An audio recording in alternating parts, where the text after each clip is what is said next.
LEGO Technic has a new set revealed today, the 42159 Yamaha MT-10SP, and for someone who's not English native, this is really not easy to say. It's a model with 1478 parts that should cost almost €200, the equivalent of 13.5 cents per element. By the time of this review, the price hasn't been confirmed still, but it should have a slightly higher cost per part than the 2022 model, the 42130 BMW M1000RR. Which has a price per element of 14 cents, even after the increase it had in the end of last year. It will be available for sale by the 1st of August on LEGO.com and in LEGO stores, but I had the opportunity to receive a copy to review it. And this was actually a fun challenge, as Technic is not a theme I feel comfortable with. To give you an idea, the biggest set I built was the 8880 supercar, over 10 years ago, and the last one I built was the 8860 car chassis last year. All the models I have built are close, or at least have more than 40 years, and are completely different in design, elements and functionality compared to modern sets.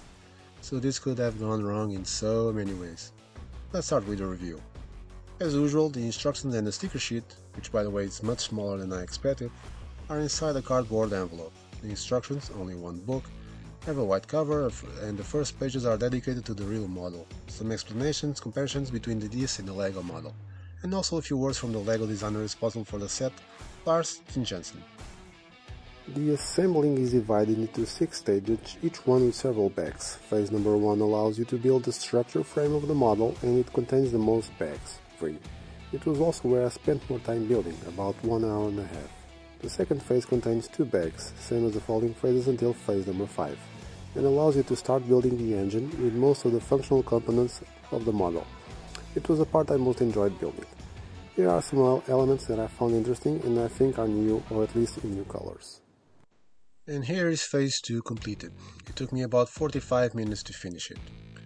In step 3, again 2 bags, it allows you to finish the engine, and by the end of it you can put it inside the structure you have built before. However, in the images it's still not attached to it. In phase 4, the support structure and the rear wheel are assembled.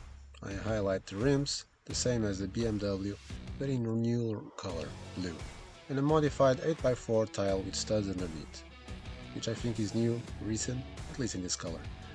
This part took me about 1 hour and 20 to finish it. In step 5, front wheel, headlights, a detail that I love, glass handlebars and some interesting details. Some elements in new colors like the transparent panels. Several parts are the same using the BMW 42130, but in a different color scheme. For this step, it took me about 1 hour to complete. And finally phase 6 with only one bag where the seat and some other small details were built. It was also where I had the, let's say, opportunity to rectify some building mistakes. Fortunately there were few and easily resolved. And after another 50 minutes, the Yamaha was finished. Altogether I spent a little over 6 hours to build this model, which will certainly be less for someone who has more experience. It was an excellent challenge and I really like how it looks. It has some fantastic details with a good use of system elements, all of you. The engine, the shifting system, etc. As I said before, I'm not a typical Technic builder, despite having some of the biggest models of recent years, but I liked the courage to open and build them, so this was a very pleasant experience. For anyone who likes this kind of models, Yamaha or motorbike fans, and for those who enjoyed building the BMW from last year, you will definitely like this one. Here are some pictures of the model in its natural environment, the road. Please feel free to comment what you think about this model and feel free to as well to give suggestions to improve these reviews. And if you like them, feel free to subscribe to the channel as well. Bye bye!